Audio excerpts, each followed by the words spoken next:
बता सकता हूं। यह सच्ची घटना है जो मेरे साथ हुई जब मैं जवान था। हाँ, मैं देख सकता हूं बहुत सारे जवानों को यहां बैठे हुए। मैं एक जवान प्रचारक था, यंग प्रीचर। मुझे बुलाया गया चर्च में प्रचार करने के लिए। फ्राइडे, सैटरडे और संडे को मैं वहां पर था। उस शाम मैंने करीब 200 लोगों को प्रचार सुनाया। मैं बहुत हैरान था। जितने भी लोग उस मीटिंग में आए हुए थे वे सब बुजुर्ग थे। मैं बुजुर्गों के खिलाफ नहीं हूं, मैं खुद भी तो बुजुर्ग हूं, लेकिन उस वक्त मैं जवान था। मैंने देखा सिर्फ सफेद बालों वालों को।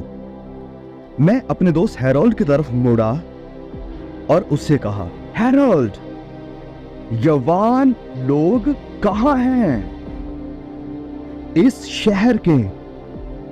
और मीटिंग के अंत में उन्होंने कहा कि मुझे खुशी हुई कि आपने इस बात को नोटिस किया। जवान यहां नहीं थे। उसने कहा, आओ मेरी कार में बैठो, तुम जानना चाहते हो कि जवान लोग कहां पर हैं? मैंने कहा, यस, मैं जानना चाहता हूं। उसने कहा, तो आओ मेरी कार में बैठो, मैं तुम्हें दिखाऊंगा। मैं उसकी कार में बैठा। हम शहर से होते हुए निकले, इंडस्ट्रियल एरिया से होकर गुजरे। फिर उसने कार को रोक दिया। मैंने बाहर खिड़की से निकलकर देखा, एक बहुत बड़ी बिल्डिंग थी और बड़ी चमकदार लाइटें उस बिल्डिंग से जगमगा रही थी और हर तरफ शोर था, डिस्को डिस्को डिस्को डिस्को। और फिर मुझे सुनाई दिया म्यूजिक। वाह, ये म्यूजिक भयानक था। मेरे दोस्त ने कहा, आ जाओ बाहर, मैं तुम्हें दिखाऊंगा कि जवान कहां पर हैं। मैंने कहा, नहीं, मैं डिस्को में कभी नहीं जाऊंगा, मैं अंदर बिल्कुल भी नहीं जाऊंगा, मैंने यहीं से बहुत कुछ देख लिया है। उसने कहा, तुम चाहते हो या नहीं चाहते हो ये जानना कि जवान लोग कहां पर हैं? मैंने कहा, मैं जवानों को देखना चाहता हूं। मैं अपनी कार से बाहर निकला, उस बिल्डिंग के अंदर गया। हर तरफ जवान ही जवान।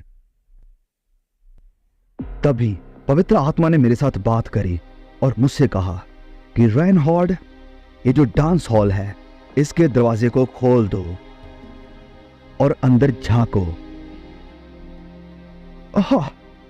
मैंने डांस हॉल के दरवाजे को खोला और मैंने देखा जवान चारों तरफ पागलों की तरह नाच रहे थे। म्यूजिक इतना तेज था, इसने मेरे पूरे सिस्टम को हिला दिया, मेरे पेट तक चला गया। और मैंने कहा, ये क्या है? मैंने दोबारा फिर से इसे झांक कर देखा और उसी वक्त मुझे कुछ दिखाई दिया। मैंने दोनों को देखा, लड़कों को, लड़कियों को, जवान लोग, यंग पीपल, और ये सब लोग नाच रहे थे। जब मैंने इनके चेहरों पर नजर डाली तो मैंने देखा कि ये किसी चीज की तलाश में है जो कि ये नाच गाना भी नहीं दे पा रहा है।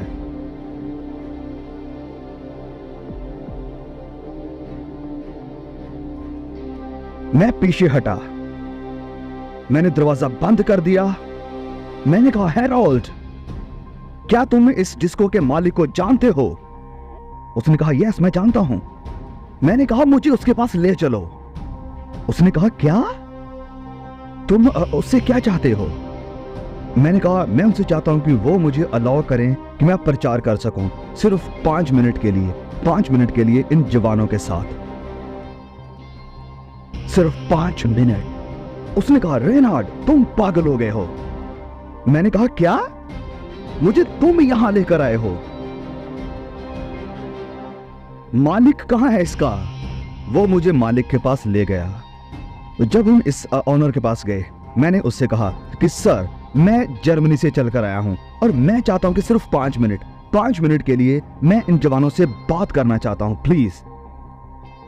वो मेरी तरफ देखने लगा बड़ा हैरान होकर, क्योंकि मैं चर्च से आया था और बिल्कुल एक प्रचारक की तरह ही दिख रहा था।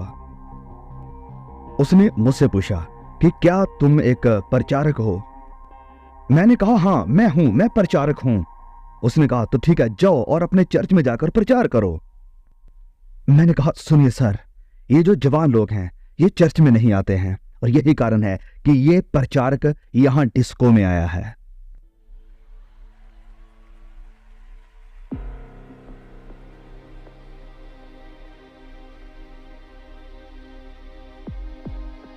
मैंने उनसे कहा प्लीज सर, मैं आपके आगे हाथ जोड़ता हूं, विनती करता हूं, प्लीज कृपया करके मुझे 5 मिनट दे दीजिए प्लीज। उसने कहा मुझे लगता है कि तुम कोई पागल हो, निकलो यहां से, चले जाओ। वो मुड़ के चला गया और उसी वक्त पवित्र आत्मा की आवाज मुझे आई और मुझसे ये कहने लगी, रेनहार्ड, तुम इस ऑनर से वही बात कहो जो तुमने देखी थी उस डांसिंग हॉल के अंदर। मैं तुरंत मुड़ा उस ऑनर की तरफ, उसकी बाजू से पकड़ा और कहा कि सर सिर्फ 1 मिनट, क्या मैं आपसे एक सवाल कर सकता हूं? हाँ बोलो, क्या है? मैंने उनसे कहा कि क्या तुम्हें लगता है कि ये सारे जवान लड़के लड़कियां आप किस डिस्को में आकर वो पाते हैं जो उन्हें उनकी जिंदगियों में चाहिए? उसका चेहरा बदल गया। ये एक बहुत ही अजीब बात है जो तुमने कही है। पिछले 1-2 हफ्ते में ही मेरे मन में ये एक दोबारा विचार आया कि ये सारे जवान लड़के लड़कियां जो चाहते हैं अपनी जिंदगी में, वो यहां इन्हें डिस्को में नहीं मिलता है। वाह! मैंने कहा सर प्लीज 5 मिनट। उसने कहा ठीक है, ओके, मैं तुम्हें 5 मिनट देता हूं, लेकिन सिर्फ 5 मिनट, सिर्फ 5 मिनट। कल आना और कल आधी रात के समय में मैं तुम्हें 5 मिनट के लिए माइक दे दूंगा। मैं बहुत खुश था, मैं बहुत खुश था। मेरा मन कर रहा था मैं इसके गले लग जाऊं। मैं बहुत प्रसन्न था। और जैसे ही हम अपनी कार की तरफ बढ़ने लगे, मैं सोचने लगा, ओह मैं कितना मूर्ख हूं, क्यों मैंने सिर्फ 5 मिनट के लिए ही पूछा। मैंने कहा खुदा मुझे मेरी मूर्खता के लिए माफ करें। क्यों मैंने उसके दिमाग में ये 5 मिनट की कहानी डाल दी? ज्यादा समय के लिए मैंने क्यों नहीं पूछा? खुदा की तरफ से कोई जवाब नहीं आया। तभी मैंने प्रार्थना करना शुरू किया और कहा कि हे पिता, तुम 6 दिनों में पूरी दुनिया की रचना कर सकते हो, इसे बना सकते हो, तो 5 मिनटों में पूरी डिस्को को भी बदल सकते हो।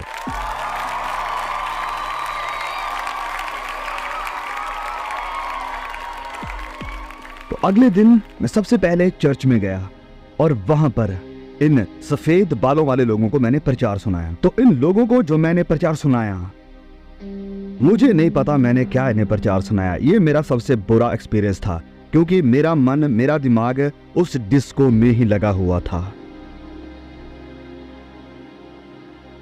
तो जैसे ही ये मीटिंग खत्म हुई, मैंने हैरोल्ड को अपने साथ लिया और उस कमरे में गया जहां पर मैं रुका हुआ था, वहां पर लोगों के साथ, और मैंने अपने कपड़े चेंज किए और मैंने कैजुअल कपड़े पहन लिए। और रात के 11:30 को हम उस डिस्को में पहुंच गए और इस बार ये डिस्को भरा पड़ा था पूरी तरह से।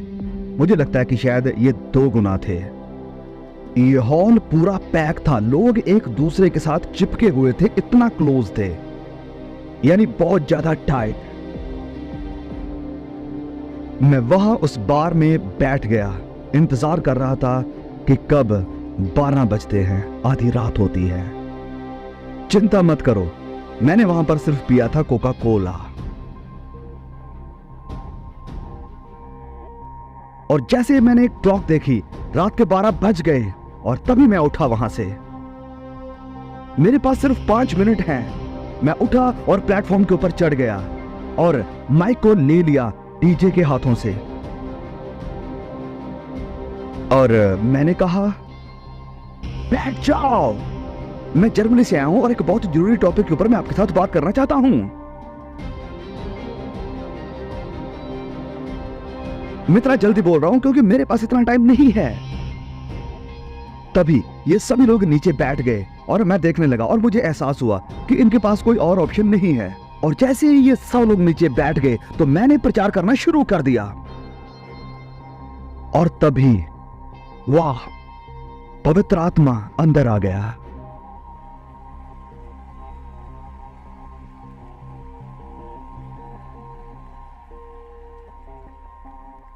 जब मैं बोल रहा हूं, जब मैं प्रचार कर रहा हूं, मैंने देखा कि 1 मिनट गुजर गया।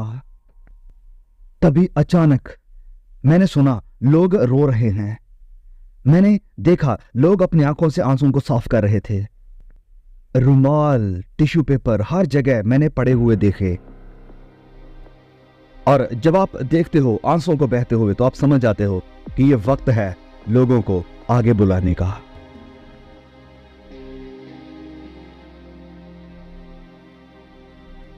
मैंने कहा सभी लोग अपने सरों को झुका लें। मैंने कहा आज आप में से कौन इस मसीह यीशु को स्वीकार करना चाहता है, जो आपके लिए कुर्बान हुआ, आपको पापों से बचाने के लिए आया और आपको शुद्ध करने के लिए आया अपने पवित्र लहू के द्वारा। और मैं आपको बताना चाहता हूं कि सभी ने अपने हाथ ऊपर उठा दिए।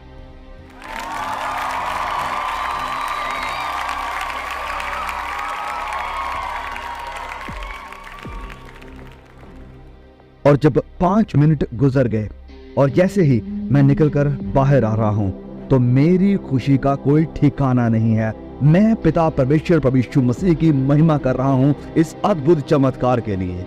मेरा तीर बिल्कुल निशाने के ऊपर लगा, मैंने देख लिया। और बताना चाहता हूं कि आपका भी लगेगा एक दिन जरूर। बेस्ट अभी आने वाला था। 1 साल बाद मैं फिर से इस शहर में आता हूं और हैरोल्ड मेरा इंतजार कर रहा है एयरपोर्ट के ऊपर अपनी कार के साथ। वो कहता है रेनाल्ड मेरी कार में बैठो, तुम्हारे लिए एक सरप्राइज है मेरे पास। वो मुझे शहर के बीचों बीच लेकर जा रहा है। मैं देख रहा हूं और कह रहा हूं हाँ मैंने ये सब देखा है पहले भी। और तभी उसने एक जगह पर जाकर इस गाड़ी को खड़ा कर दिया, इसे रोक दिया और एक बड़ी बिल्डिंग में देखने लगा, वही बिल्डिंग जिसे मैंने पहले भी देखा था। और इस बार जब मैंने इस बिल्डिंग को देखा, मैं आपको बताना चाहता हूं, मैं पूरी तरह से हैरान था। अब इस बिल्डिंग से मुझे डिस्को डिस्को सुनाई नहीं दे रही थी। जब मैंने बिल्डिंग के ऊपर देखा तो मैंने एक क्रॉस को पाया।